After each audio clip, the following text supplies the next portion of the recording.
નમસ્કાર, ખેડબ્રહ્મા તાલુકાના જુફાળી ગામે આવી પહોંચ્યા છીએ અને અહીંયા 3 ગામના લોકો ભેગા થયા છે. એક પોખરા, જુફાળી અને બેડીનપાણી. તો તેને લઈને વાતચીત કરીશું કે આ લોકો કંઈક રસ્તાની રજૂઆત માટે ભેગા થયા છે અને આ રસ્તો ખેડબ્રહ્માનું આ ગામડાની અંદર અંતરિયાળ વિસ્તારમાં આવે છે અને રસ્તાની શું સમસ્યા છે તેની વિગત જાણીશું. અમારી સાથે એક વડીલ જોડાયા છે, યુવા છે અને સમગ્ર ઘટના જાણીશું કે આ રસ્તા માટેની માગણી તે લોકો કેટલા સમયથી કરી રહ્યા છે, તો શું વિગત છે, સરકારને શું કહેવા માગે છે તે આ રસ્તા બાબતે તે વિગત સમગ્ર જાણીશું. શું નામ છે તમારું? મારું નામ સોલંકી જસવંતભાઈ વીરાભાઈ, ગામ જુપાલીથી.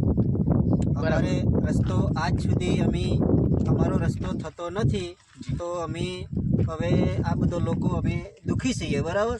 તો પછી અમારે આ રસ્તો નથી થતો એમનું શું કારણ છે સર? અમારે જાણવું છે સર. અમારે આ કોઈ બીમારી છે, કોઈ ગમે તે ડિલિવરી કેસ છે અને અમારે કોઈ ગાડીઓ લાવવી છે અહીંયા, કોઈ વજન વાળી ગાડી છે, કોઈ અનાજ ભરાઈને ગાડી આવે, આ લોકો બહાર ભાગમાં જાય છે, તો એ ગાડીઓ અમારે અહીંયા સુધી લાવવાની છે. તો અનાજ કેવી રીતે અમારે લાવવાનું? અમારે માથે પકડીને લઈને આવવાથી અમારે બહુ હેરાન થઈ જઈએ છીએ. તો અહીંયા અમારે રસ્તાની જરૂર છે, તો અમારે રસ્તો થઈ જવો જોઈએ. કેમ કે અમે રસ્તો ના કરી આપશો ત્યાં સુધી અમે આવનારી સમયમાં અમે બહિષ્કાર કરી દઈશું. જો આ રસ્તો અમારે થઈ જાય એમનો અમારે જેટલો રસ્તો સારો થાય એટલો અમારે નમ્ર વિનંતી છે સર. અમારે ખોખરું, જુપાળી, બેડીનપાણી સુધી અમારો રસ્તો થઈ જવો જોઈએ. તમે ડિલિવરી માટે બહેનોને કેવી રીતના લઈ જાઓ છો? અમે ડિલિવરી કેસ માટે બહેનોને એક હાલ્લું લઈ અને એક લાકડાથી એમને એક ઝોલી બનાવવામાં આવે છે, એમાં નાખીને પછી અમારે અહીંથી ચાલતા લઈને જવું પડે છે. અહીંયા ડુંગરો ઉતરવું નીચે અમારે બધો પથ્થરમાં અમારે હેડવું પડે છે.